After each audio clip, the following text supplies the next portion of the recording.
Now it's time for Movie Friends with your hosts Michelle and Seth. We're talking film without pretension. We're finding cats that are unexpected. We'll watch a movie, film, or schmovie, and we want you to join our journey. So subscribe and share this podcast, or this might just be the last of the Movie Friends. We're movie friends. We want to be your movie friends. Welcome to Movie Friends. I'm here with my friend Michelle Rubenstein, who has a jar on top of her refrigerator with a little money in it. And I'm here with my friend Seth Vargas, who would give the window seat to you on an airplane. I don't want to jump straight into it, but my goodness. Yeah. Glenn Guglia. Glenn Guglia is just the A turd? worst. Yeah, the worst. Anyway, what's going on? How you been in the past 2 days? Wow, Since I last saw you in person? This is a big episode. We got a lot to talk about. Huge. Number one, we spent the weekend together. You, me, Anthony, Jean Marie, Faye, Chris, in Massachusetts. Mm-hmm. We went out for the Moturn Media premiere weekend. Of Evil Puddle.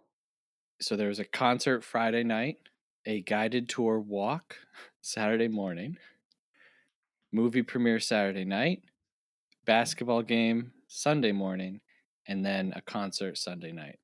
And in between that, we're filming for the documentary, some interviews. And then we did a live show covering the movie Don't Let the River Beast Get You. This too much to talk about on one episode. I know, it really was a jam-packed weekend, but a good weekend. Crazy. It was such a great time. And it's always great going out and seeing people now that I've been seeing for years and people that I now consider to be friends. And you guys were there, so that was cool to just hang out. We watched Troll 2 in the middle of everything, too. I know! Like that alone. That hit me. I was like, in the middle of the whole weekend, we actually watched a movie, a full movie. Full movie. No breaks. Just kind of slipped it on. You did. I was like, oh, let's see how far we get with this. And we got the whole way. Yeah. But yeah, jam-packed. It was awesome. How did you feel? This was your first, for those of you who don't listen very often or are not aware, there's a group of artists throughout New England, and they make movies and music. Yeah, Matt Farley is a dude who's written 26,000 songs, and him and Charles Roxburgh, who I interviewed on this show a few years back, make movies, and their friends and family act in the movies. And I was in this movie. You were in this movie a lot. It wasn't just a cutaway to Seth's face. So anyway, so that's what we're talking about. But how was it? How did you find it? It was great. Aunt and I on the way home were like, what were our happies and crappies of the weekend? Yeah. And we had no crappies. Oh, okay. The happy was just being around, as you put it, very well, being around the art. Yeah. Living the art. Being around the creative energy, supporting friends, honestly helping you with get interviews for the documentary you're making. I absolutely loved that. Like the whole thing, filming, or I should say recording an episode of ours on location. Because since we've done it, I've been going back and forth of like, is this a live show? I think it's more so we recorded an episode on location. It was in a restaurant called Land and Sea. I loved the whole essence of it. I also realized I really, really loved doing our episode and having engagement from the audience who knew the subject matter. Yeah, now, that was Space great. Jam, we had in Shrek, we had a large audience, but maybe not all of them knew our show or knew the movie that well. Even though this was a smaller audience, everyone knew the movie. Yeah. So and by everyone, it was a handful of people. But I don't care. That matters to me. Yeah. No, I'm not saying I'm not downplaying. I'm just saying it was still cool that the few people who were there are like on the episode. Yes. Yeah. It's so cool. So I really loved all of it. Yeah, me too. I mean, I'm glad that you guys had fun, and we spend so much time talking on the internet, so it's always good to actually be in the same place. Agreed. And we bought a lot of snacks. Oh my gosh. So many snacks. And then we had to bring home said snacks. No one ate the snacks. No one. So, yeah, I've still got snacks. Yeah, me too. But, oh well. All right. Anyway, that was great. And everybody look forward to the movie Evil Puddle. There's screenings happening all over the country. I saw Seattle, that. West Coast. Yeah, West Coast. There might be one coming to New York sometime. Yeah. So if you would like to see the acting debut of me, check it out. And hey, speaking of movie screenings in New York, the Stony Brook Film Festival on Long Island celebrating their 30th year this year. We covered some of the movies last year. We're going to be doing some more stuff with them this year. And if you're interested in going, which you should be, you can use the code MovieFriends, all one word, when you're buying your passes at stonybrookfilmfestival.com. Use the code MovieFriends for 25% off of your passes. Hello. 25%. That's awesome. That's not just 10%. That's just not the tax, 25%. That would be like if I cut off one of my legs. Wow. And a little bit of the butt. That's a big chunk is what I'm saying, okay? Yes. So come hang out. Join us. Stony Brook Yeah. Film Festival this July. Use your code MovieFriends at checkout. 25% off. The link will be in the show notes for you. Come see some great films. Hey, we got an email. Email. Subject line is Cinema Paradiso with an exclamation point. Oh my gosh, are you kidding? Yeah, this is the gift that keeps on giving. Wow. Message says, Hi, Seth and Michelle. I'm so glad you chose to do one of the greatest films of all time. And I'm glad Michelle liked it and didn't poo on this one like she did High and Low. LOL. Michelle, do you remember pooing on High and Low? I remember my cat dying, so that's what I will always associate High and Low with, is when Sully was dying. So maybe did I mention that on the episode? I don't know. Maybe we need to go back and I don't want to, but do hey, another High and Low. I will always appreciate the pink smoke. That's right. And one of the detectives was really good looking. Boston. Oh, well, not Boston. Yes. In the episode, you were like, one of them was really hot. And I was like, Boston, who's always sweating? And you were like, no, the one who's actually attractive. And I was like, got it. Yeah. All right. Email continues. Every person who likes films loves this, as it's about what a cinephile loves. A story of appreciating films and going on to make them. The standout feature of this film to me will always be the bond and friendship between Alfredo and Toto. A friendship Toto's mom doesn't care for, but it wins her over too. The film in the square is such a great scene. I love old movies that center on theaters, taverns, newsrooms, the places responsible for information. I too cried like a little girl with a skinned knee when he opened up his gift. Wow. And Michelle, I'm now convinced Clark Gable's chest hair would be a great band name. Thanks again for doing this. It was a great listen. Keith S. Keith S. Thank you so much. Yes, thank you very much, Keith. Long time. We haven't heard from Keith in a while, so I was very, very excited to get this email.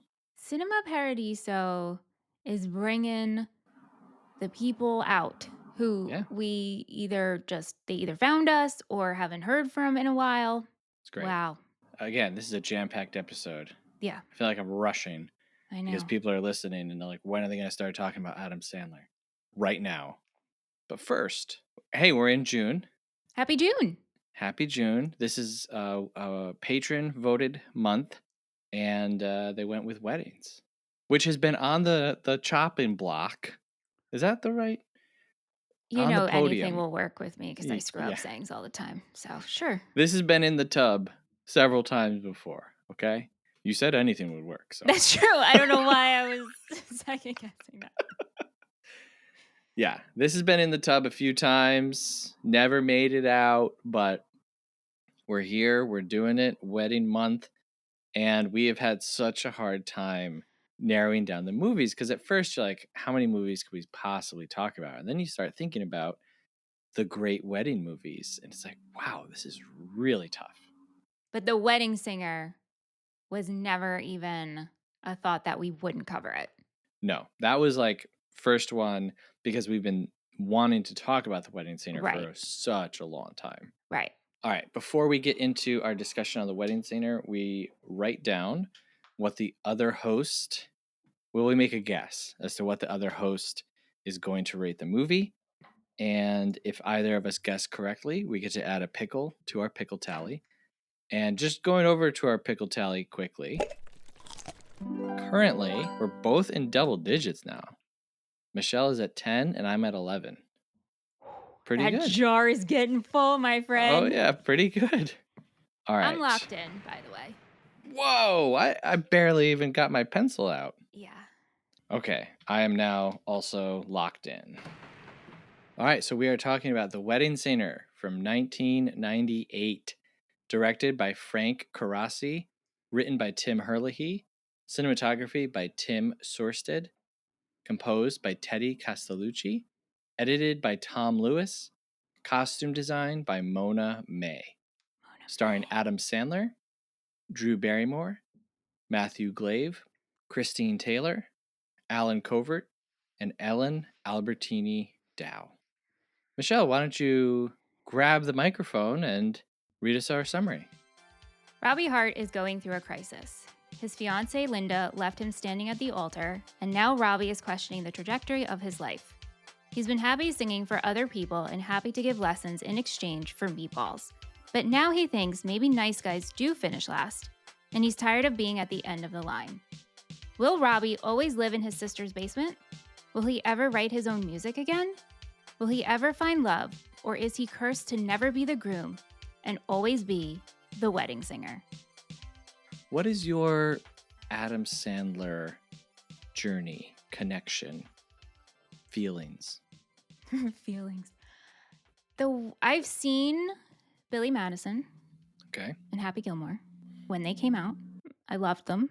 But then Wedding Singer came along. And that one was the one that really hooked me. Yeah. And then Big Daddy a year later, which for some reason, I loved Big Daddy. And it became my favorite movie for a really long time. And nice. I owned it and I would watch it over and over and over again. I haven't watched it since. It was just like Scuba Steve. Oh, gosh. And the sunglasses, I loved everything about it. Hip Hop Anonymous. I feel like I'm going through his filmography. Saw Mr. Deeds in theaters, walked to the theater from my house to go see that one. Wow. Yeah. Okay. So anyway, I say that all to say, and 50 First Dates, of course. I love Adam Sandler. And I still love Adam Sandler. What about you? Are you an Adam Sandler guy? Yeah, and you can correct me, but do Long Islanders like Adam Sandler? You know, Long Island guy? Yeah, I know Long Island. I'm like, do we like him maybe a little bit more? Because it's like, hey, Saturday Night Live, Long Island, Jewish guy, you know? Probably in the same way that we love Jerry Seinfeld, Larry David. Yeah, maybe Larry David, Billy I Joel. think more people have, maybe he has more of a following. I don't know. Yeah. That's a really interesting question. Is it regional? Right. I don't know. I didn't see Billy Madison and Happy Gilmore until later. Because, I was pretty young. I wasn't really allowed to watch raunchy comedies like that. But for some reason, I was allowed to watch The Wedding Singer. So this might be like the first Adam Sandler movie that I saw.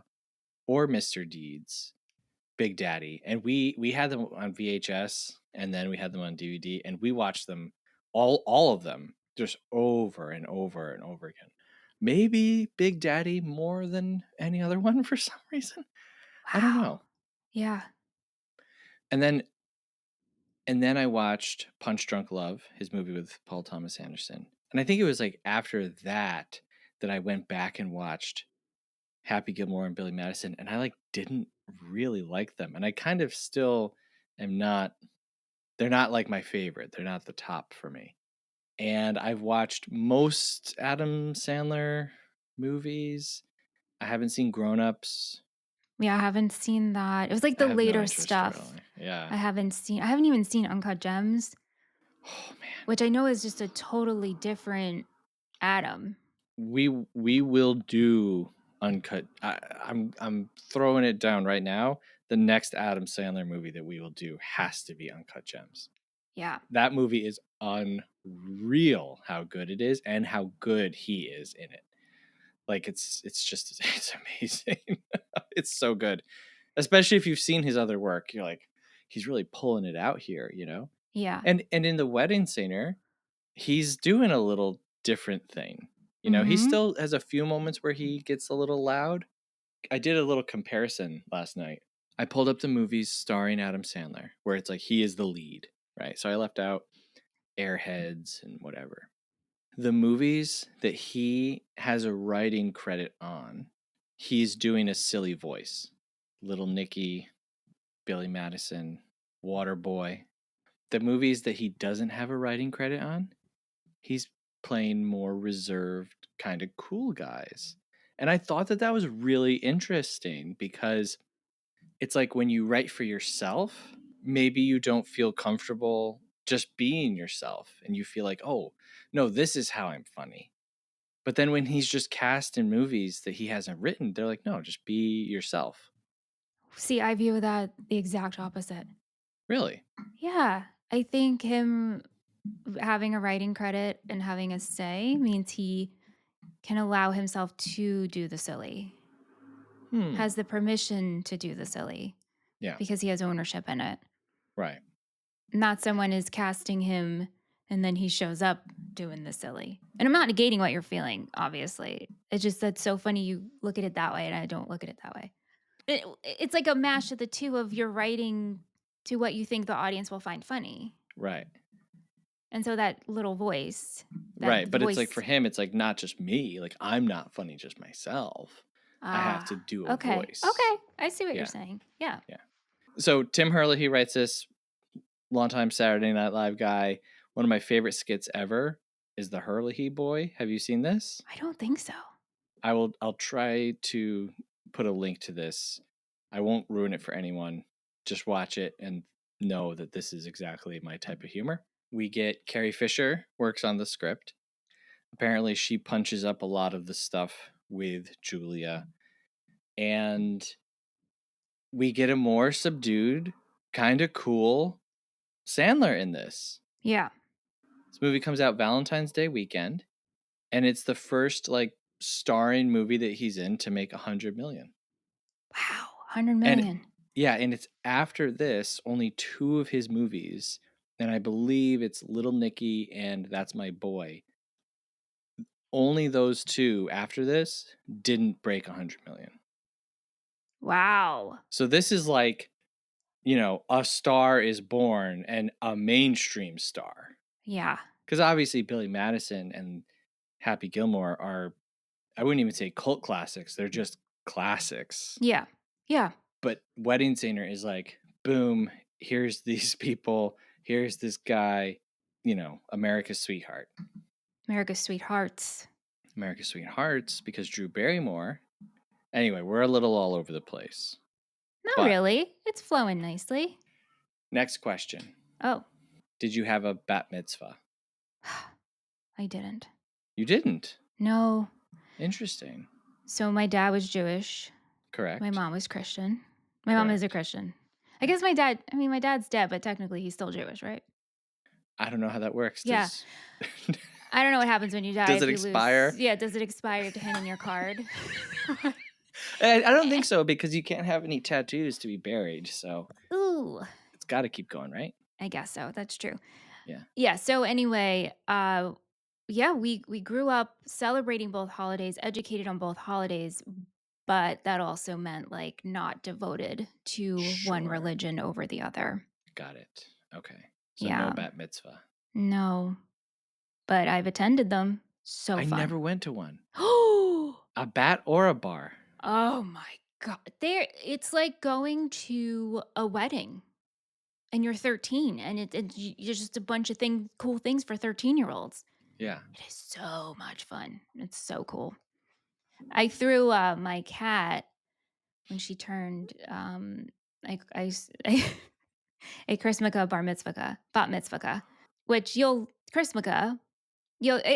make sense to you. But her birthday was in December, so Chrismukkah bat mitzvah, and we lifted her up, and I did like the Lion King thing with her, and I made her a little yarmulke. Very cool. Yeah. Did she appreciate it?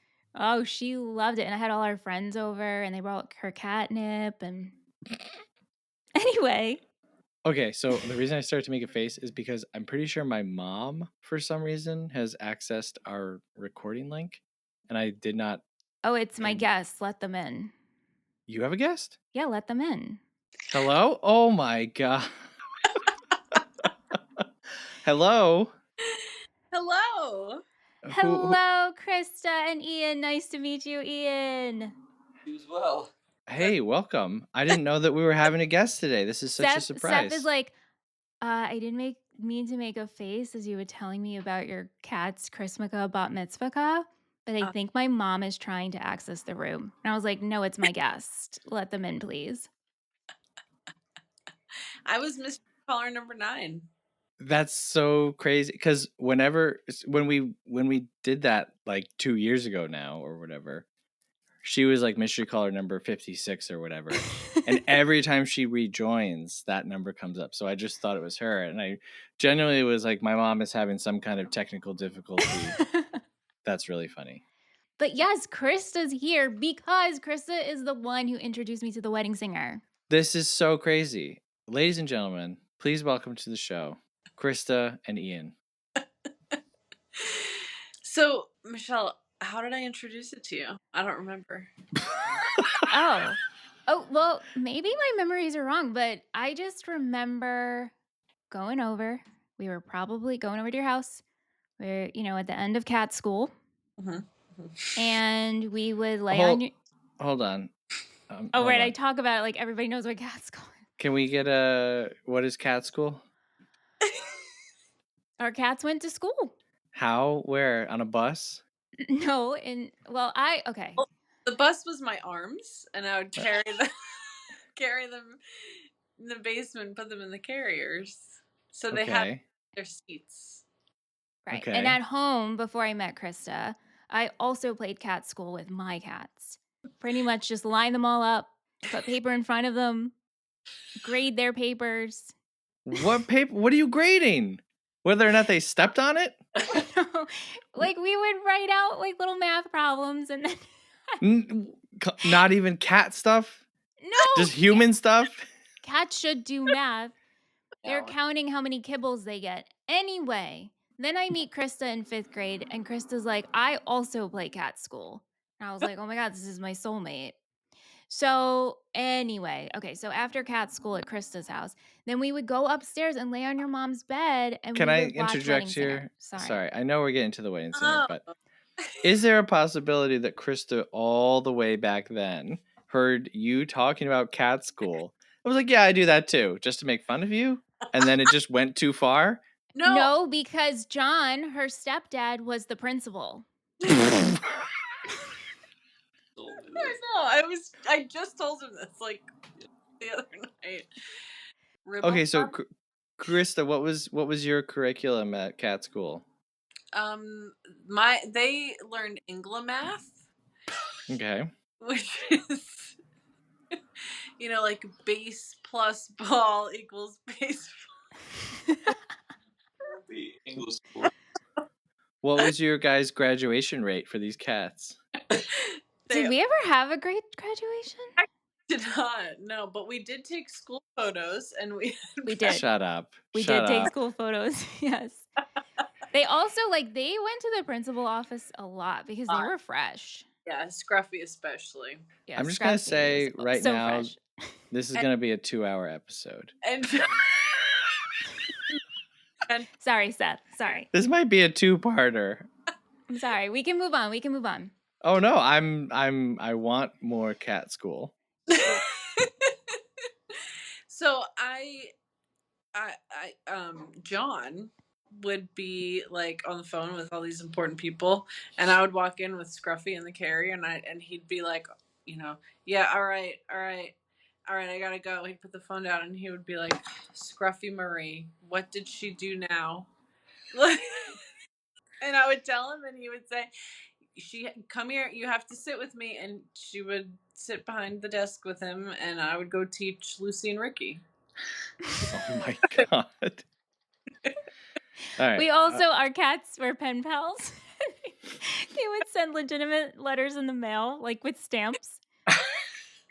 And we married them. They had marriage. Yep. Yes, they did. Wow. Yes, Scruffy and Mittens. Do you still have the marriage certificates? Probably up in my mom's attic. I mean, I have AJ McLean from the Backstreet Boys that I made, which I'm pretty sure is legally binding. You guys were falsifying a lot of documents. But to bring it back to Wedding Singer. Yeah. Like, Krista is such a pillar in my life, right? Like, there are different ages throughout your life that are like pillars, and 10 is one for me because I met Krista, but also like she introduced me to Wedding Singer. So I was like, I have to have Krista on this episode. And Seth, I was like, I want to surprise Seth because Seth, you are always surprising me. I am, and I am surprised. Krista yesterday, she's like, I'm not a surprise. I was like, yes, you are. And she goes to write, a surprise for Seth would be like a Taco Bell gift card. And as she's typing that, I was like, no, just put a hat on. Like, Krista in a hat would be a surprise. It was pretty funny. And then right before this, she said, does it have a hat you can wear? I know, Ian could wear a hat. Like, anybody wearing a hat, I think, is a surprise. I'm learning a lot about Michelle's psyche in the last 10 minutes. Anyway, I'll let you get to it. Wait, you're not staying? She's not staying the whole time. She's just a pop-in. Oh, then this is a real surprise. I mean, I feel like we should ask her one Wedding Singer specific question. Seth, you get to do it. Do you have a favorite moment or line or multiple ones from The Wedding Singer? Yeah, obviously. That's not even... Okay, well, what are they? If it's so easy, go ahead and name one. Okay, the immediate... Chris is like, oh yeah, I like every part. There's a lot of wedding parts and singing parts.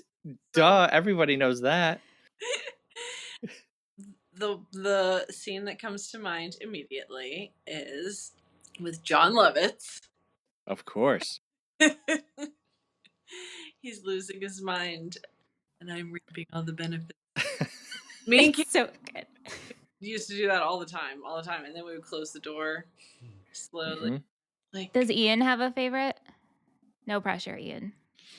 I like the part when he's singing the song, when he's rehearsing somewhere, and he sings that song to Drew Barrymore, and then he starts crying at the end. Mm-hmm.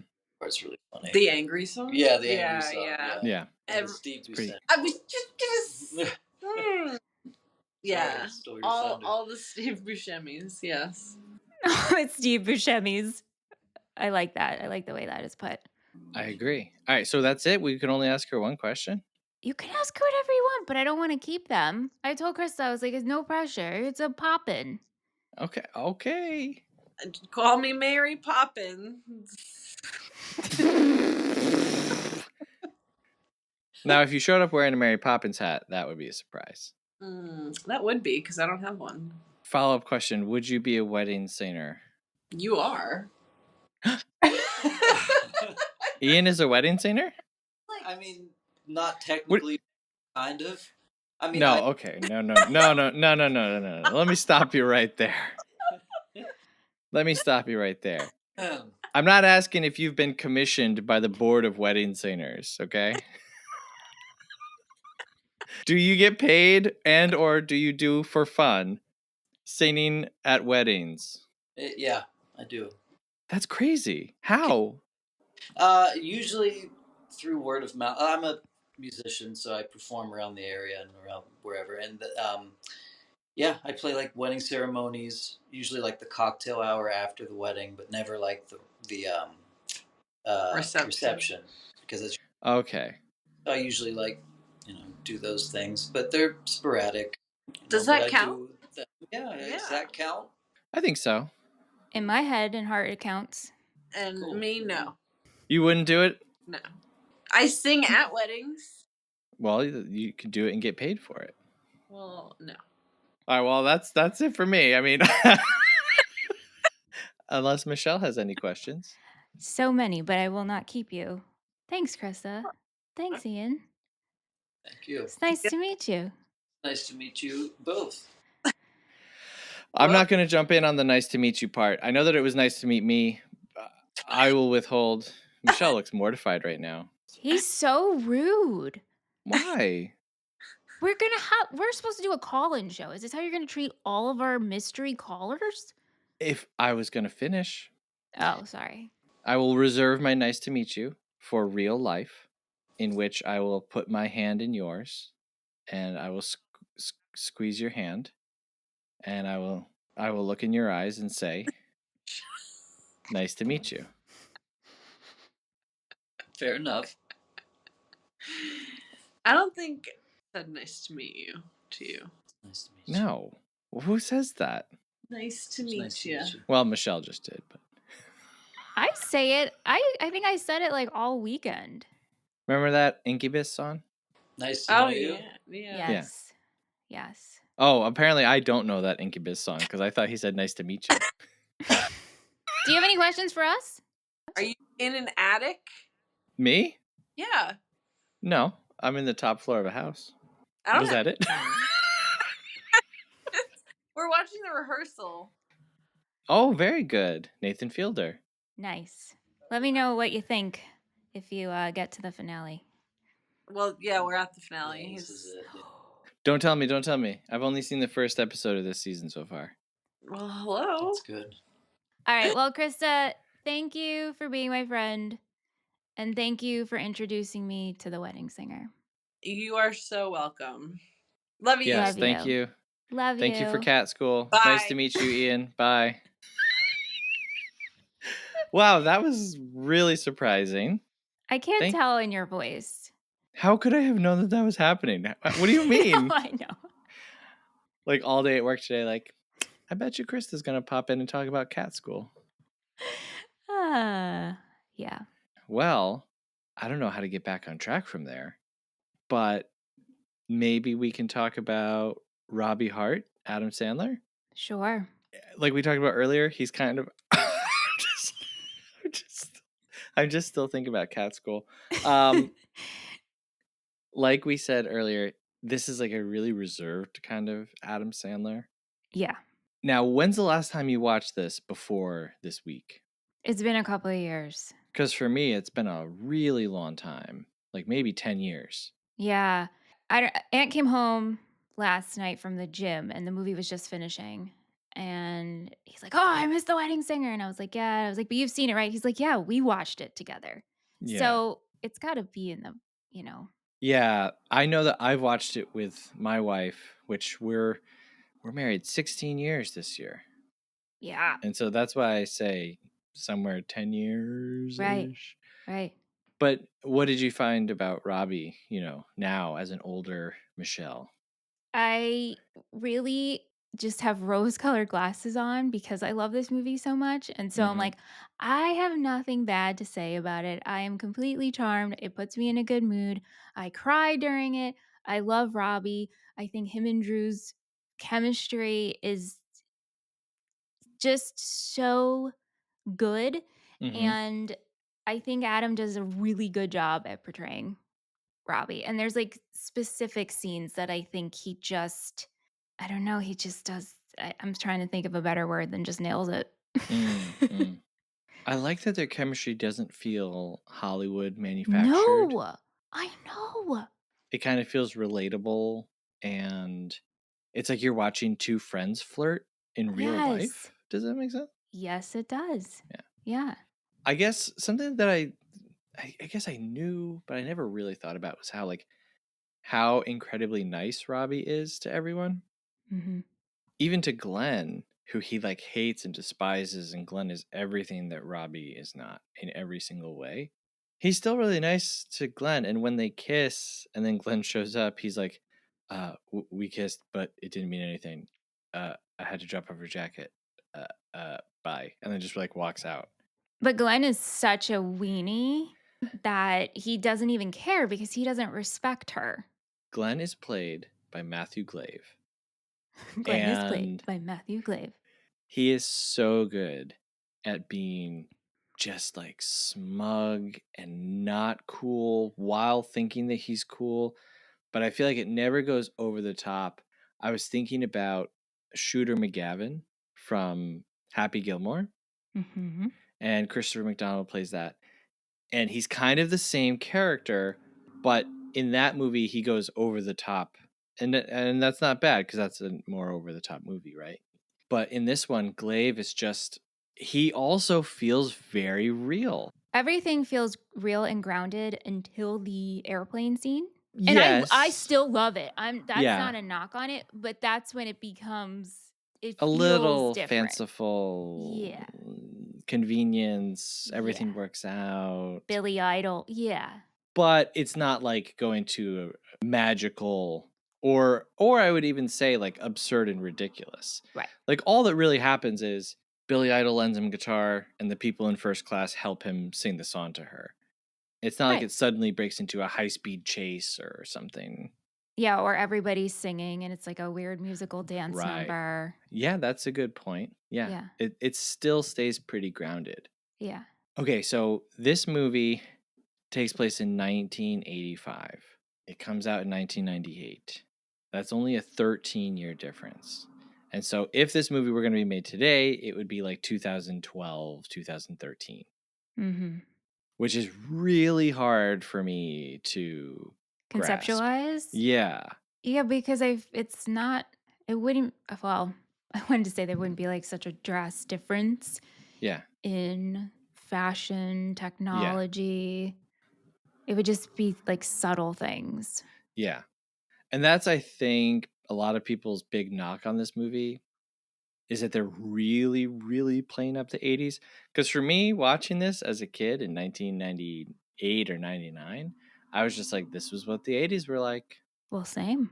You know? Yeah. And I never really stopped to consider that maybe people weren't showing up to parties dressed like Michael Jackson. Right. I know, because now I'm thinking about like my 80s film representation. Yeah. Back to the Future.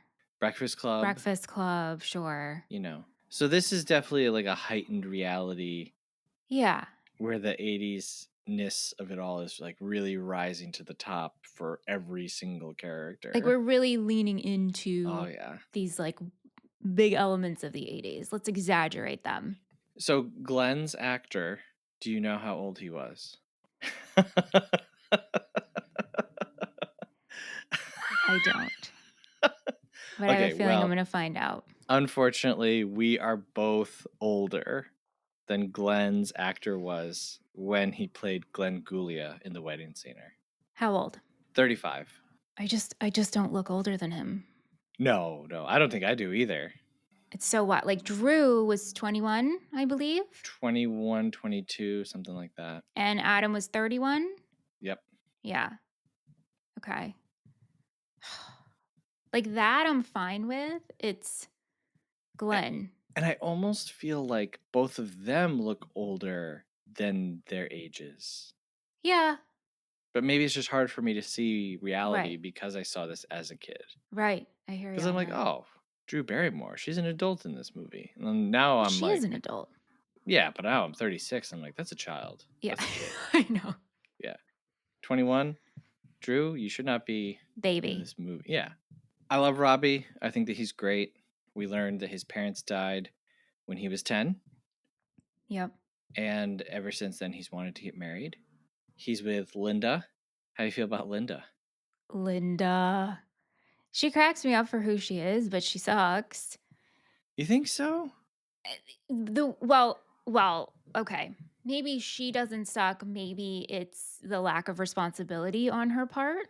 Okay. For not showing up on the wedding day. And like, hey, if you're that unhappy, maybe you should have said something earlier. Yes.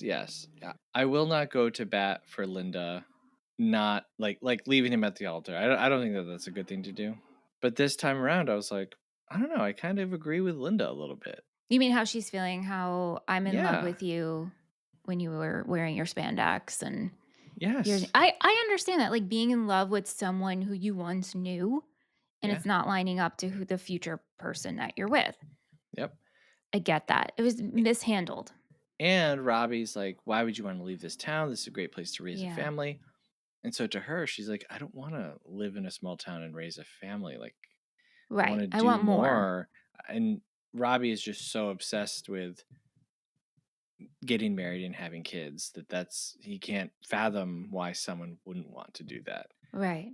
Right. So, yeah, I mean, yeah, clearly she's supposed to suck, and leaving him at the altar is horrible. But yeah, to me, I was just like, I see you a little more, Linda. Yeah. Even when she comes back?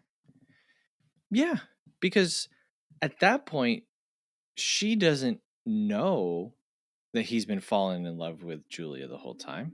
Oh, not even that. I guess she also doesn't know the suffering, but like the whole town seems to know the Yeah. suffering he's been going through. Yeah. I mean, she comes back, he's drunk, and she does actually like take care of him. And Yeah. she's like, we're getting back together. So look, hey, folks, I don't know how long it's been, but sometimes you break up and then you get back together. That is true. You know what I mean? I've been there. I have been there. So Linda's like, hey, man, Linda's coming home to roost. Is that the phrase? Sure. Anything's the phrase on this podcast. Linda's getting back in the tub. Everything is the tub here. Yeah. Because our tail started in a tub. That's true. Oh, wow. If you're wondering what Michelle meant, check out our Instagram to hear this story. Robbie gives music lessons for meatballs to Rosie. How do you feel about this arrangement? It's just the sweetest thing on earth. And am I crazy, or is he giving her a lesson the morning of his wedding? I believe that's correct. Yes. Okay. He sticks to appointments. Yeah. Because he's like, I gotta go. Puts the meatball in his hands. Rosie's How do you feel face. about that? Like the squeezing of the meatballs. Are you laughing? Do you like this? No, I am laughing because of Rosie. Yeah. Rosie is her facial expressions. She's just so excited to give Robbie these meatballs. She's just like, take a bite of it in front of me. And then she's not even thinking. She just grabs his hands and squishes it. And Adam's expression in that scene is great because he looks down, he sees what's happening, but he lets it go. I love that whole scene. I think it's great. I do too. And I kind of think it's a good example of like making something funny out of nothing. Yes.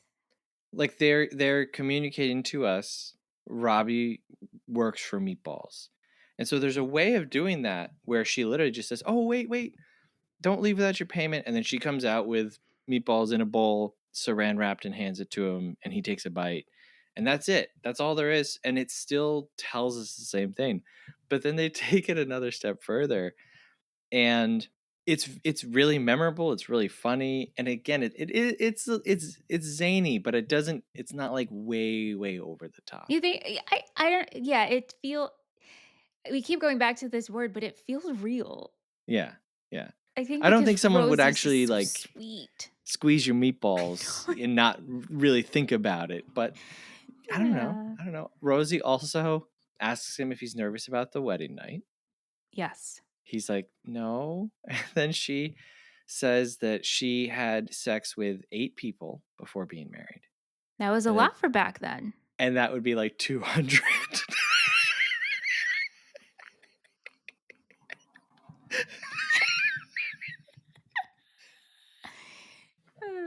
She's great. She's perfect.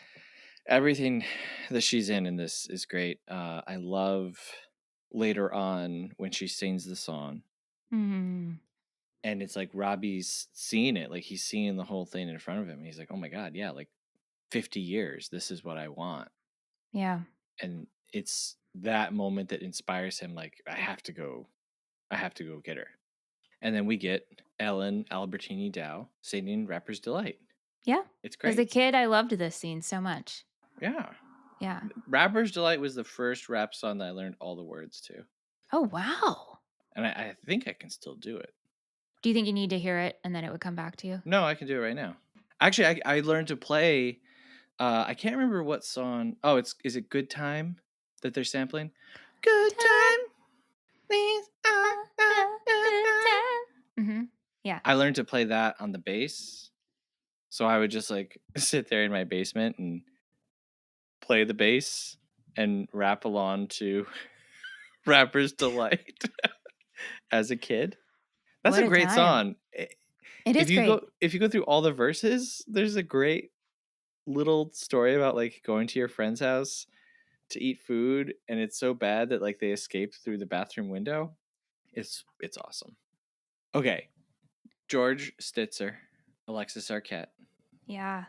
How do you feel about George? I love George. Yeah. I love George. I love anytime we see George. I love George as part of all of our sequences. I think Alexis Arquette is great in this. How do you feel about George? I mean, it's a great Sandler movie background character. Yeah. When we're at the bar mitzvah and Sandler is singing That's All, Oh I think. my gosh. Yes. Great scene. A lot of butt touching. Matilda Kid. Matilda Kid, yeah. Cake guy. That guy was like he was the go-to. We need a rousing moment for everyone to cheer and lift up someone in the 90s. Let's get this kid again. Yes. The Matilda cake scene. Well, I'll save it for when we cover Matilda, which we definitely will. I also have a Matilda cake scene story. Oh yeah? Uh-huh. Okay. Anyway, when George pulls out the clarinet, it's hard to say like the funniest moment in this movie, but it is. There's a lot happening there. It's very, very funny. It's also displaying George is very talented. George is very talented. In that sequence, it's clarinet, it's trombone. And then it's trombone. Yeah. Like the clarinet works fine as a really funny. And then it goes to the trombone.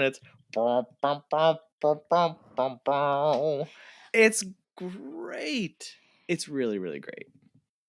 It's a bummer because obviously George, especially in the opening wedding, everybody is like literally saying like, "Oh, scary," and like disgusting. Yeah.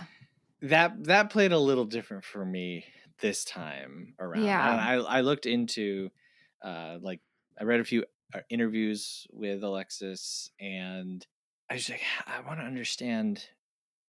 Alexis passed away a few years ago.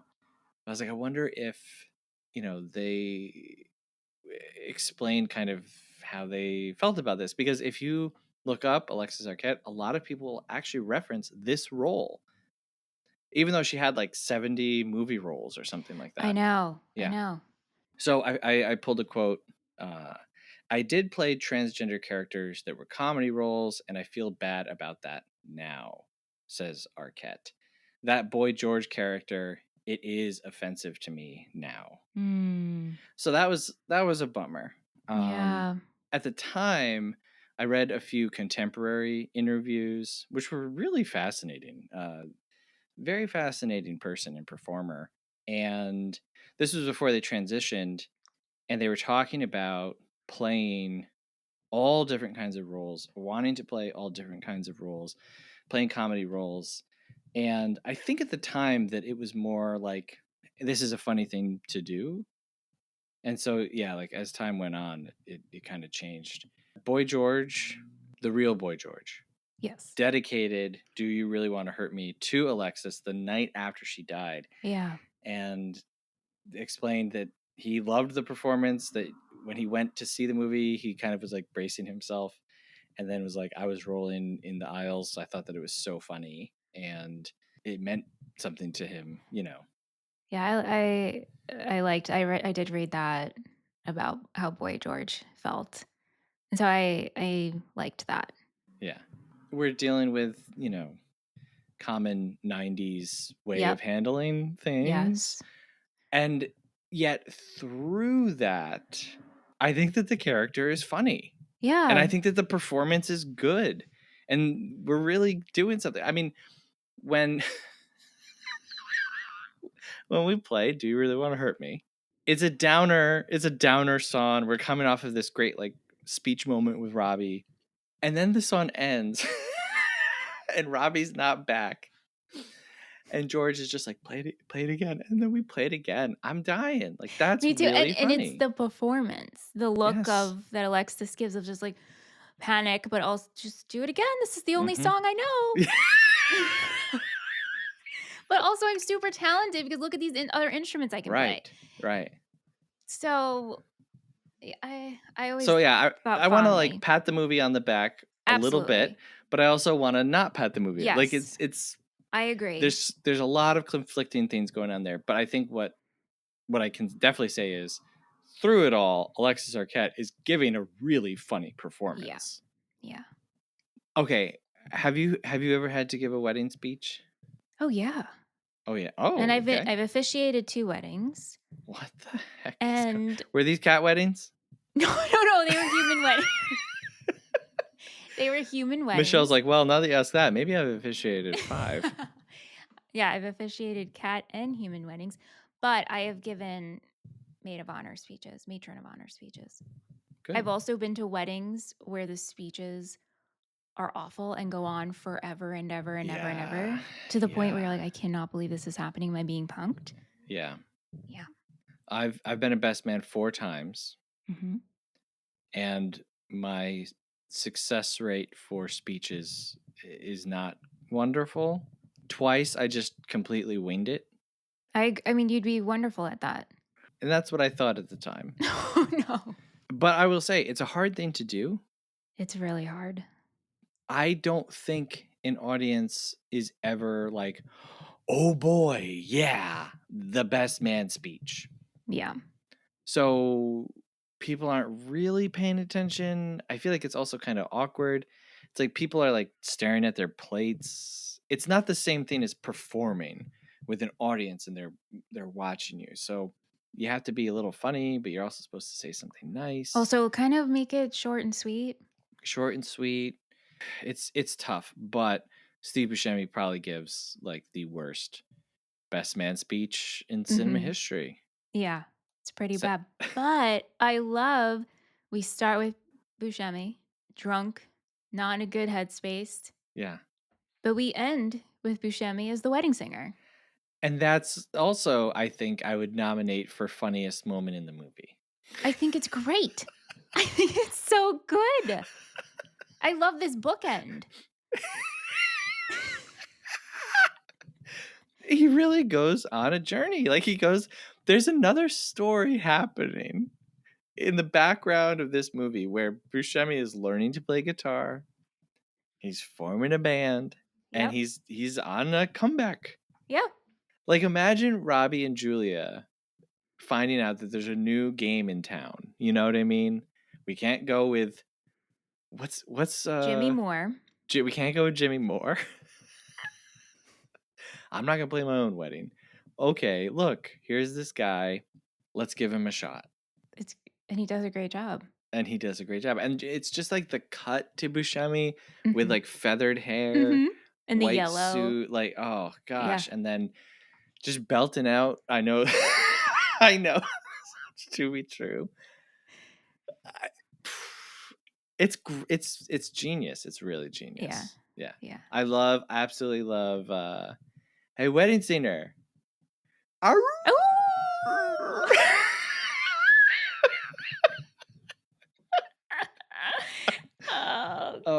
wowie, wow.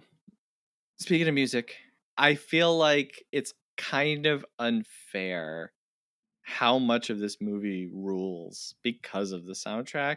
Like they are pushing, it's almost like illegal limits of needle drops to just keep us engaged. And I'm not complaining, but I am acknowledging the soundtrack is doing a lot in this movie. But can we talk about how well it's used? Yes. It very much feels like a character in itself because, yes, we have the parts where Robbie is performing, but then we have these other scenes where the music is actually playing in the movie and not just added in to enhance feeling. Right. Yeah. So the scene where, for example, Sammy goes to visit Robbie and Pass the duchy. yes, Passadetti is playing in his car. So we think, oh, maybe this is just added. But then he turns the car off. The music stops. He gets out and he's singing it. Yeah. Right. Then Julia, she has headphones on. 99 Left Balloons is loud, but she's singing it. When you have Julia and Holly in their kitchen and the radio's low, the music is playing. It's used so well. Yeah. Don't Turn Around is in the kitchen. Yep. Robert Smigel plays the cook. Yeah, so we got diegetic and non-diegetic songs throughout. Yep. Yeah, it's they're watching White Wedding, the music video on the TV. So yeah, like I said, I feel like this is pushing just the legal boundaries of how much music you can possibly have in a movie. But I happen to love 80s music. I don't know how you feel. Love 80s music. I really love like Too Shy. Kajagoogoo. Kajagoogoo, I think, right? I don't know. Too shy, hush hush, do I? And too shy, I know, yeah. hush hush, do I? But I love 80s music. I memerized 99 Red Balloons and 99 Left Balloons as a kid. I don't know if you did. I mean, around like when this movie came out, I had the soundtrack and then volume 2 came out. And so like I owned both and listened on repeat. And this definitely was on my iPod shuffle. Yeah. And I feel like it also kind of fits because Robbie is a musician. And that part, it's just like sprinkled throughout. We know that he was a musician when he met Linda. Obviously, he's singing at weddings and bar mitzvahs. But we don't see him like really talking about his passion for music. We never talk to his band, which is kind of I wish that this movie was a little bit longer and we got to talk to like the old man drummer in the wedding band. Good point. Or George. George doesn't talk. No. George sings and then the band just around. Just all background. I wish that we got to see a little bit more about that. And then obviously the 2 songs that Robbie writes throughout it. But I feel like it fits. It's the story of a musician who's in a way lost his way. But I think it's because he's just so happy and nice that I don't think Robbie thinks being a wedding singer is a bad thing until Linda breaks up with him. Someone says something. Yeah. Or until he thinks he has to change to get the girl. Right. Do you have a favorite musical performance from him specifically in this movie? In this movie? Yeah. Well, you had texted me the opening credits. The opening of this movie is awesome. It's awesome. You're thrown right in. It's electric. It's so good. And you're instantly like the music, you feel it. You're like, yes, I am excited. And you're getting credits with cutaways to the wedding. And every scene is different. So you really feel like you're a part of this wedding. Yeah. The guy who's slowly undressing. It's great. While he's dancing with an older woman. It's hilarious. And then they're singing You Spin Me Right Round. And Sandler's just like really going for it. Yeah. Yeah. What about you? For me, and I don't know how I felt last time I watched this, but the bar mitzvah scene, that's all. I'm sobbing. Really? Sobbing, Seth. I don't know. I'm like looking around. I'm watching this by myself. I'm like, what is happening to me right now? Wow. Why is this affecting me? And it's just this extremely sweet moment. It's the music that kind of takes me over. And I also think it's like the moment where Julia and Robbie fall for each other. Yeah. Well, hey, when you're partners in crime, you know what I mean? Yes. Because it's not just that they're liking each other, but they are psychically, they know what the move is Yeah. to help this kid. Yeah. And the thing is, Julia is also really, really nice. Yes. Like, Julia is also nice kind of to a fault in that she lets Glenn walk all over her. And so, like, they combine their niceness not for each other, but for this kid. Yeah. And yeah, I think that's when they fall in love or they become a team. Or Yeah. because forgive me if I'm wrong, but it's after that they do the wedding stuff together. Yes. And they become closer. They're breaking down all the wedding, the bar mitzvah stuff. Yeah, and again, like it's the cutaways, the close-ups of their facial expressions to each other. It's the cutaways of George. Yes. Yeah. It's all so perfect. Wow, I decided that if cried. I have to make someone in my life feel feelings, I'm going to sit them down and they're going to watch that scene. And if they don't feel feelings, then they're going to watch me watch that scene and watch me cry. See, I would go with maybe Cinema Paradiso. That's fine. The town square scene. Oh, well, that is pretty. But like, you just have to cut it before the fires. Right. Well, honestly, if you want to make them feel feelings, just yeah. Really, but I like fall in love watching that scene. Wow, that's great. That's great to hear. And I watched it this morning again. And you still cried. I still cried. Wow. I didn't cry this time around, but it is great. And I think it also benefits from us knowing Sandler as a goofy guy on Saturday Night Live and his other movies. And then he whips this out and you're like, oh, he can do more. He can do this. It just seems so sincere. Yeah. And effortless. I mean, I really do love all the scenes that Robbie performs, but as Krista said earlier, I do love John Lovitz's performance. Well, yeah, I mean, of Ladies' Night. I think about this John Lovitz scene once a week in my life. I quote it all the time. There are a few lines from this movie that I quote all the time. He's losing his mind and I'm reaping the benefits. They were cones. They were cones! All the time. Whenever the conversation of line reading comes up, right? Because you can have a line and you can read it 100 different ways. When I think about line reading, and it sounds so stupid, but it's the gosh darn truth, I think about Alan Covert delivering "They were cones." Because kind of like the meatball thing, he could have just been like, "They were cones." And he doesn't. He does it the way that he does, and it's immortal. Yeah. It's also up there, like, with, in my mind, it's up there with, like, like, here's looking at you, kid. Yes. Yeah. Now that you're podcasting, I don't know if you felt the same way, but when Robbie's down and out and the crowd is like calling out to him before he sings Love Sings, and he goes, "Well, I have a microphone and you don't, and you will listen to every damn word I have to say." I'm like, is this the podcast mantra? Because we have microphones and this is how we feel? Right. There definitely are two groups of people: the people who seek to talk into a microphone and those who would rather die than do that. Sure. I do like the Love Stinks thing. I mean, again, we're in a 90s movie, so we're making fun of fat people, we're making fun of ugly people. Yeah. And, as a fat, ugly person, I think sometimes that's funny. I don't think that it's always kind of off the table. I don't know that it's working perfectly here, but hey, they're doing it. And I love the Love Stinks song. I didn't know that this was a real song until like 5 years ago. I definitely have heard it. Yeah. Yeah. I just thought this was a song Robbie and the band knew. Robbie and the band. Yeah. I sent you a screenshot last night, a screen grab.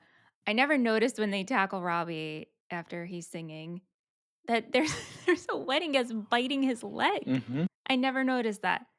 Last line that I quote whenever I'm slightly annoyed with someone is, "Hey, yeah, why don't you have a few drinks and then drive home?" And almost every time people react to the same exact way that the guy reacts in the movie. They're like, Yeah. There are so many lines I wrote down. And going back to like reading the line, which is just this is for some reason was just always something Sam and my sister always repeated back to each other, back and forth, was when Julia's introducing Glenn to Robbie and Sammy, the way she says it. These are my friends, Robbie and Sammy. Why did she say it like that? But I love don't it so know. much. I love it. It's great. I think that this is my favorite Drew Barrymore role. Yeah. It's hard to say, maybe, but I just feel like her personality IRL in real life fits the best here with this character. Mm-hmm. Now, I'm going to say something a little controversial, maybe. I don't think that Drew Barrymore is necessarily a great actress. Get out. Get out of here. No, I'm just kidding. I just love her so much. I think that, she started out as a kid, kind of worked her way through.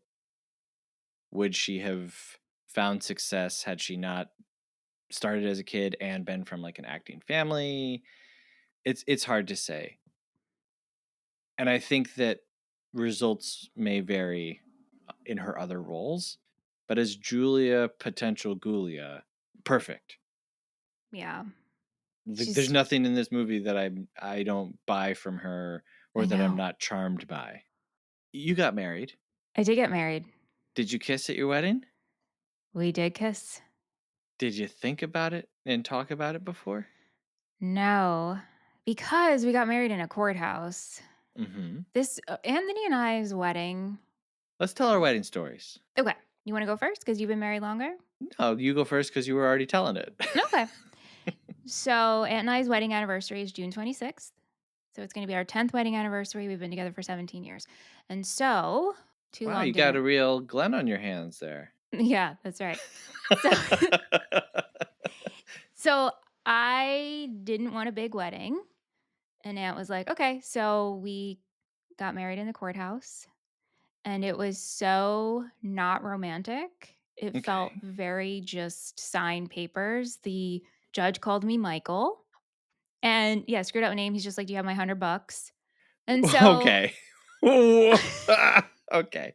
Continue. Okay. And to me, I didn't care at all about any of this. I wanted to elope and like go to Vegas and just be the two of us. But you guys are a couple of Glens. Pretty much. Yeah. Wow. Vegas, the romance capital of the world. Right. So yeah, so we have our courthouse wedding and we were so stiff. Like our kiss is just like, I don't even think we embraced. It was just like a quick peck. Okay. And then we had a small dinner with family and friends. And then to me, our wedding was our honeymoon, which we planned a 6-week road trip. And then we went to Mexico. So we took off the summer of 2015, like put our jobs on hold and traveled instead. That's awesome. Yeah, it was the best time of my life. I mean, hey, everybody can do whatever they want. Sure. But when you stretch it out instead of it being one day and the day goes by so fast anyway, and then at the end of it, you're like, oh my God, I spent $30,000 on one party? That seems a little insane. We were married. Pretty much everything was free. We did everything as cheaply as possible. We did everything ourselves, made everything ourselves, cleaned and dressed our reception hall ourselves. The morning that we got married, my father-in-law had a can of white spray paint going around to the baseboard heaters, hitting spots that were rusty, Love it. I think our biggest expense of our wedding was buying huge swaths of fabric to cover the walls because we had our reception in our local rod and gun club, which is like a hunting hall.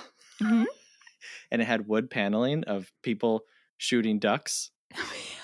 Amazing. And so we were like, maybe let's cover that up, So we spent a few $100s on that.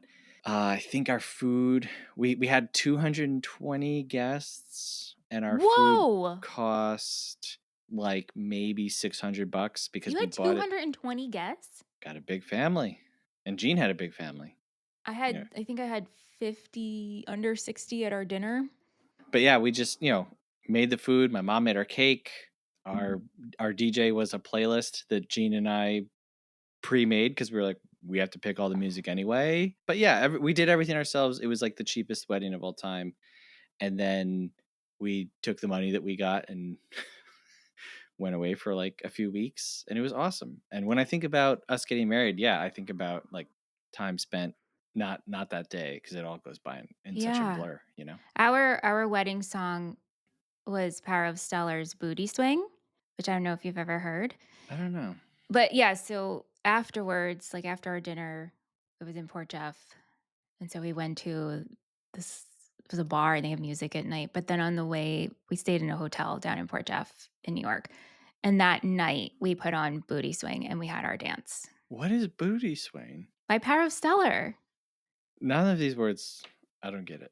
I'll send it to you. Okay. Booty swing. It's not what you think, but it's great. What do I think? I don't know. You hear Booty Swing.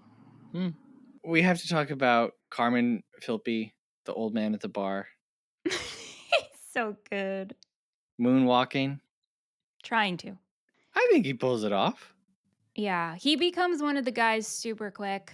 He throws the punch for Robbie. I thought I could do it. You know, he's one of the guys. I love when he hugs Sammy. Yeah. Everything's going to be all right. Mm-hmm. And then yeah, he goes to throw the punch, and Robbie's just like, "What are you doing? What are you doing?" He's like, "I'm sorry. I used to be much stronger." Like, this movie it's the charm of the two leads, and then just what weird little character can we put into every little scene. I love the woman that sells them flowers.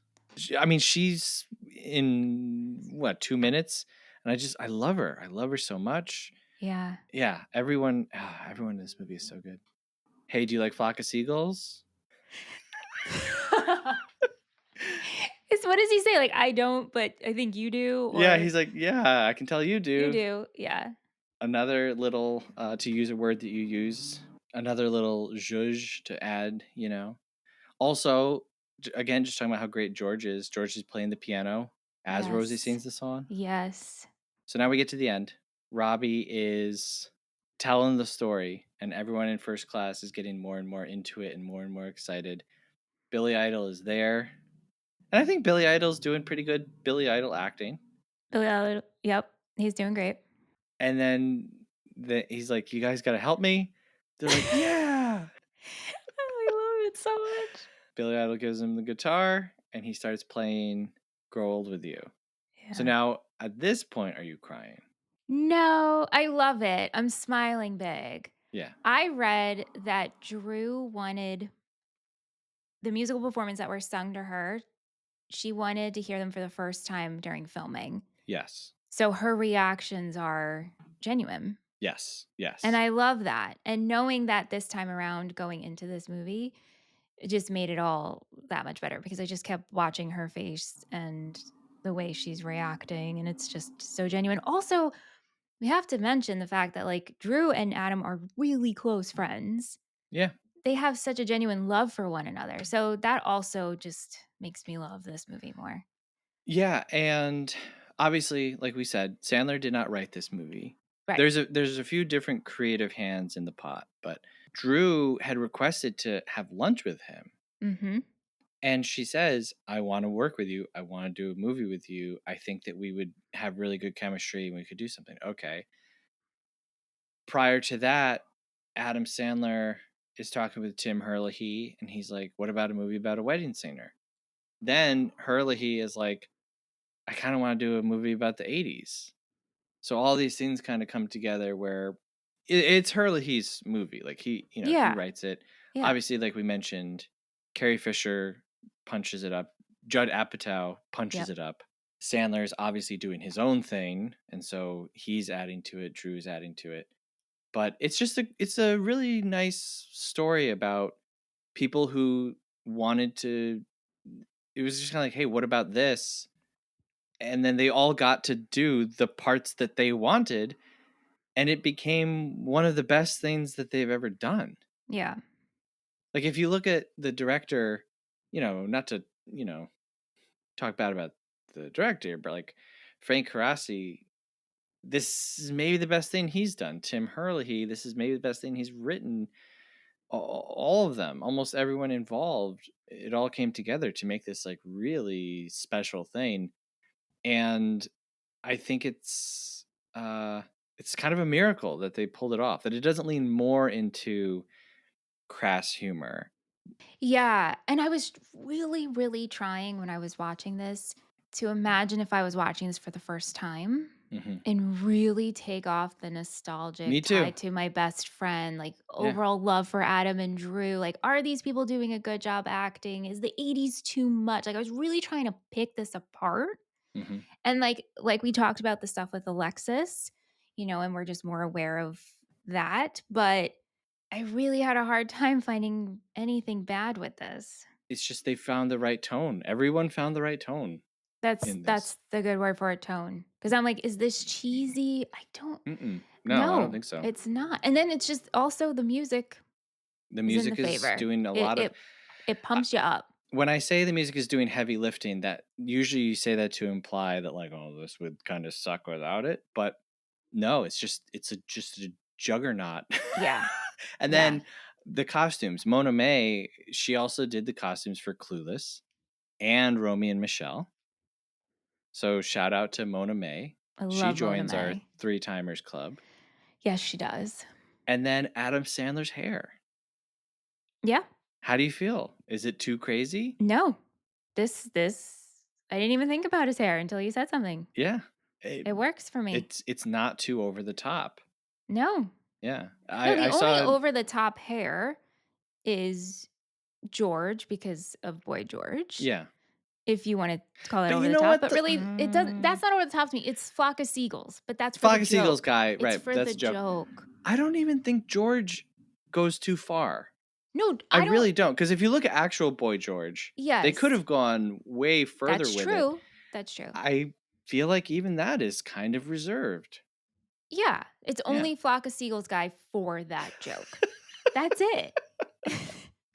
Do you have a favorite song from the soundtrack?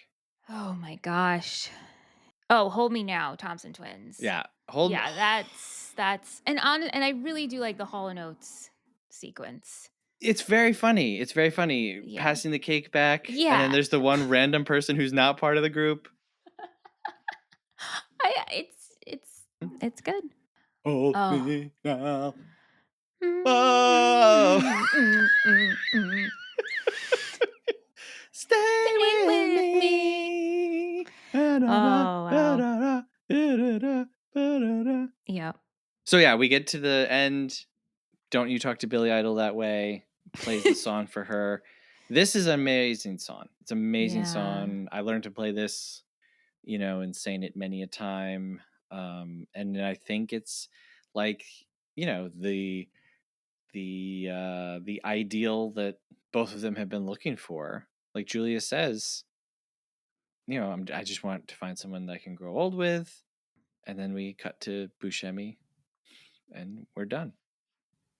Perfect. All right, so this movie was made for $18 million. Goes on to make $123 at the box office.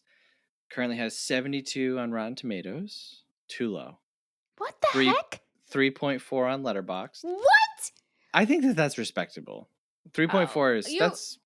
I know I'm reacting like I know, but I don't. Yeah. I just feel like we've reviewed other movies before, and the numbers are higher, and I don't agree with that. I'll this take a one seat. though is Go nuts. ahead, Seth. Metacritic 60, absolutely insane. This is not in the Criterion Collection, nor is in the National Registry. Hold on to your hats. Roger Ebert gave this 1 out of 4 stars. Okay. He hated this movie. Hated it. What was he going through when he watched this movie? Yeah, he said something like that it's painful because they're just recycling the same romantic comedy tropes that have been happening. He said something like the movie should end with a blanket thank you to the last 100 years of cinema for like basically them.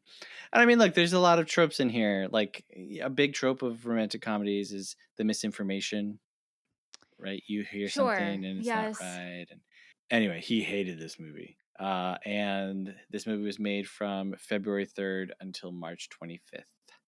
Pretty good for 2 months. And just to note on Sandler as a whole, Sandler's films have made around $3.5 billion total. Wow, I believe it. That's absolutely insane. All right, let's talk about our happies and crappies. It's time for happies and crappies. Happies and crappies. It's time for happies and crappies.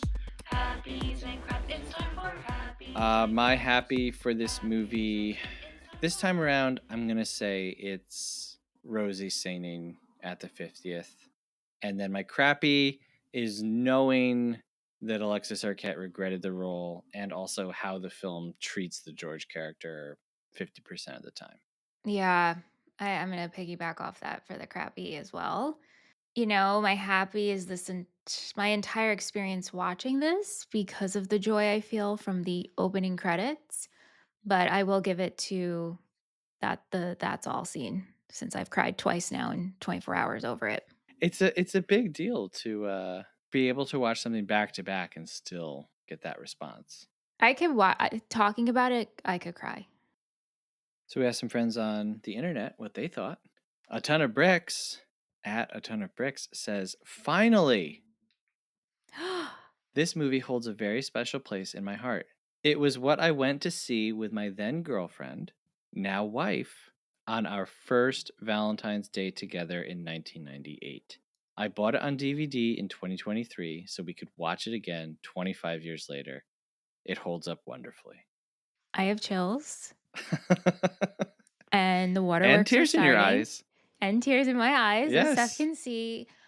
Wow, that is amazing. Isn't that Imagine that great? being your first date movie. My first date movie was Baby Mama with Aunt. Okay, that's a funny with movie. Tina Fey, and it was Amy in that? Yes, Amy Poehler. Yeah. That was our first. I quote that movie when she says that she needs something to drink, and then she spits it out and says, "Ah, that's disgusting. What is that?" Tina Fey says, "That's water." My first date movie with my then girlfriend, now wife, is a movie called Vantage Point, which is one of the worst movies.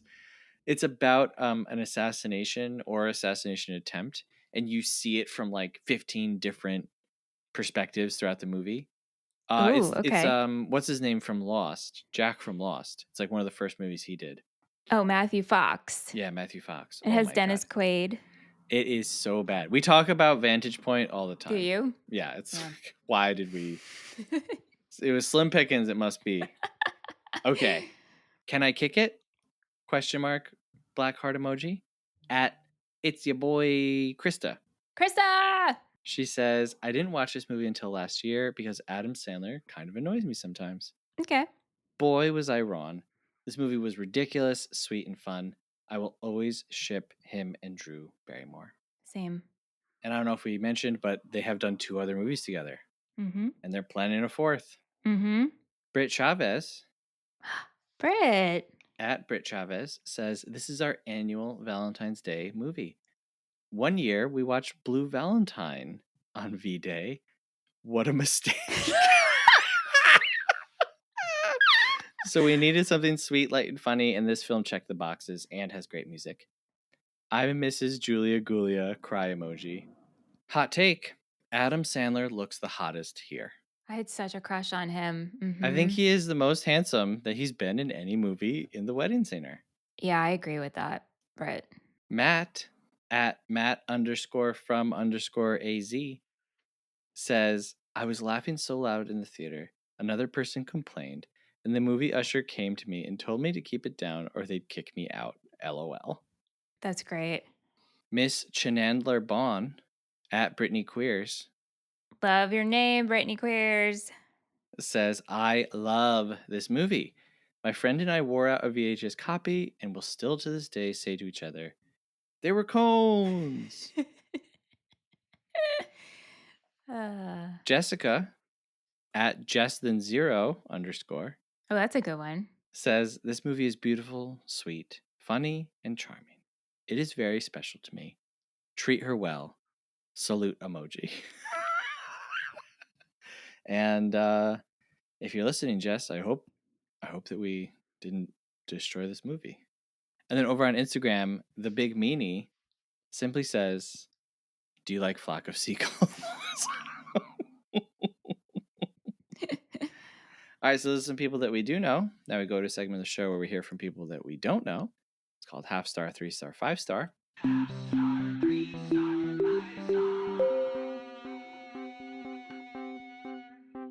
These are reviews from Letterboxd.com, which is an app and a website where you can rate, log, and review movies. We start with a half-star review, which is the lowest rating that you can give a film. We go all the way up to a 5-star review, which is the highest rating that you can give a film. And the half-star review... Could Billy Idol read our review this week? All right, I'll try Billy Idol. This is probably the worst movie I've ever seen. By the way, how many half-star reviews that they all start out that have way. started the same way, right? Yes. I thought that the Sandler-Barrymore duo would be enough to make me enjoy it, but apparently not. The story is cliché and unsubstantial, the characters are lousy and pathetic, and the acting is so terrible that I felt like I was watching a parody. Honestly, I don't understand how this could even be considered good enough to be presented on TV. Yikes. Yikes-a-roni. It's not even... like, it's so bad it shouldn't even be shown on TV. Nope. Compared to all the things that are on TV. Nope. 3-star review says, "Wonder what would have happened if Billy Idol wasn't on that plane that day." What a great point. Right. 5-star review. This one is long. This might be the longest 5-star review I've ever read, but you'll see why. JL and I celebrated our wedding anniversary in Halifax this week after eloping here 5 years ago. We watched the wedding scenery then, and now it's become our anniversary movie. I had an illness relapse the whole week, but like Robbie's lyrics for Grow Old With You, she brought me medicine when my tummy hurt. Our relationship made all the more beautiful by how much we've overcome bittersweet challenges. We revisited the same gazebo in the park facing the ocean where we had our ceremony, read cards we'd made for each other, and took pictures in the same spots. We've been together since 2007, but these past 5 years married have been the most formative and important years of our relationship. Life-changing illness and recovery, hiding, surviving, transformation, flourishing, and becoming our true selves like Robbie and Julia. They're so sweet with one another, and that's what we aspire to. This is our together movie. Love you, JL. You give me goosebumps. Wow. Isn't that nice? So nice. So it's nice that this is like a nice movie that people have as part of their relationship. Yeah. But, it's not good enough to be on TV. All right, so we rate a movie as a schmovie, a movie, or a film. We give our final recommendations and final thoughts. You want to go first? Sure. I wrote down that you were going to rate this 4.5-star movie. No, this is a 5-star movie. Wow. Yes, this is a 5-star movie. I am recommending it if you haven't seen it. It is a good time. Maybe you walk away and be like, I don't have the nostalgic tie to it. I don't even really love Adam Sandler, but if you like Drew Barrymore, if you like 80s music, if you just want to have like a fun time. Also, the running time to me is perfect. It's like an hour and 33 minutes or something like that. It's great. I love this so much. I'm so glad we did this movie. Wow. 5-star movie.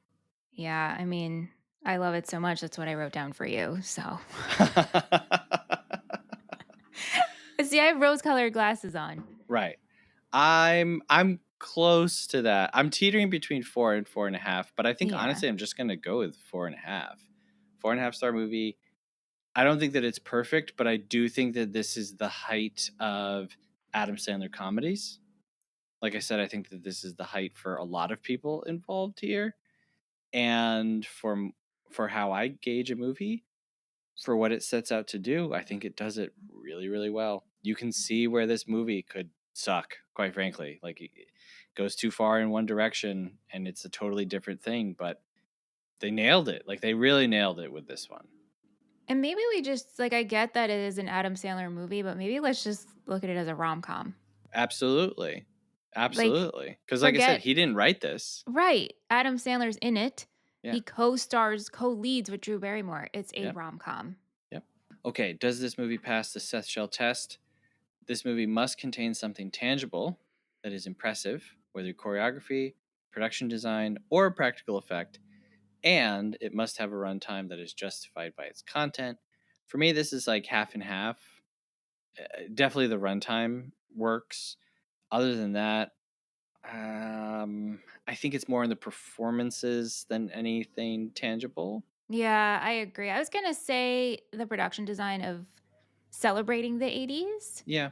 But I hear you on the half and half. Like, Yeah. that's me because I love it. Yeah. So I'm like, yeah, no, it's perfect. Right. So, like, just calm down, you know? Yeah. Yeah. Hey, if you can't calm down after listening to this episode, we'd love it if you give us a rating and a review wherever you're listening. If you're on Spotify, do us a huge favor. Leave us a comment on the episode. Please do. Something that I've always been so grateful with our podcast, and this is not a joke. This is me being real.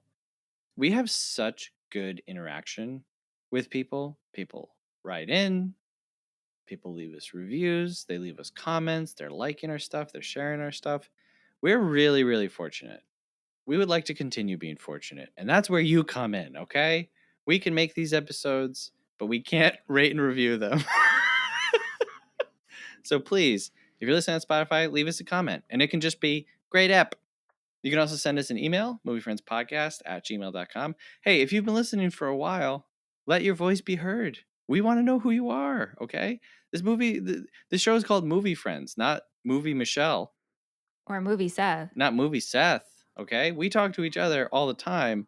We want to hear from you. Let us know if you've been listening and what you think. Ask us a question. I love questions. Michelle loves questions. I don't. You can also support the show, patreon.com/moviefriendspodcast. Now, Patreon is a service, okay? You sign up through them. It's $5 a month. Comes out of your bank account automatically. You don't even remember, okay? Through that, you get to join our patron-only Discord. You get access to ad-free episodes, our bonus episodes. You get to vote on monthly themes and episodes each month. The last episode of every month. We don't pick. You guys pick. And, you get to support an independent show. Just two schlubs, The schlubbliest schlubs. That's right. That's right. So again, that's patreon.com/moviefriendspodcast. And quite frankly, if you've been listening for a while and you haven't signed up, you are stealing from us. You are getting this for free, and that is not right. Okay, next week, we are making maybe the hardest pivot in the history of this show. Oh, no. I don't know what we're doing.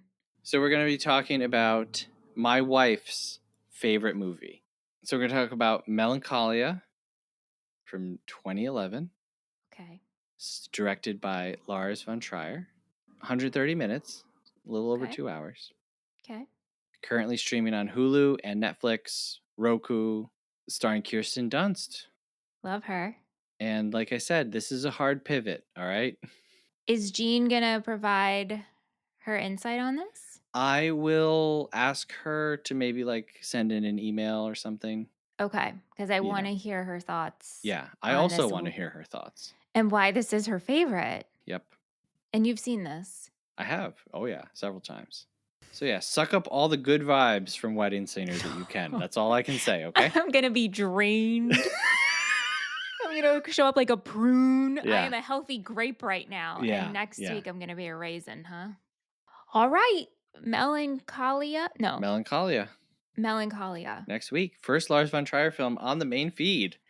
We've done Antichrist on That's Messed Up. Okay. I've never even heard of this movie. Yep. Well, you'll never forget it. Mm. All right. Thanks, Michelle. Thank you, Seth. Thank you, patrons, for voting in Wedding Month. We're here. Should we call this Honey June? Is it Honey June?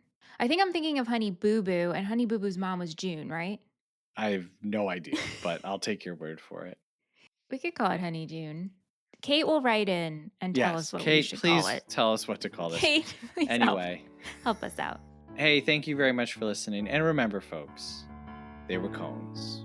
Till next time when we're talking about Melancholia, have a good one. Movie Friends is produced by Seth Vargas and Michelle Rubenstein. Theme music by Jean Marie Vargas. Visit us at our website, moviefriendspodcast.com, and please subscribe and rate our show wherever you are listening. You can support Movie Friends at patreon.com/moviefriendspodcast. Thanks for listening.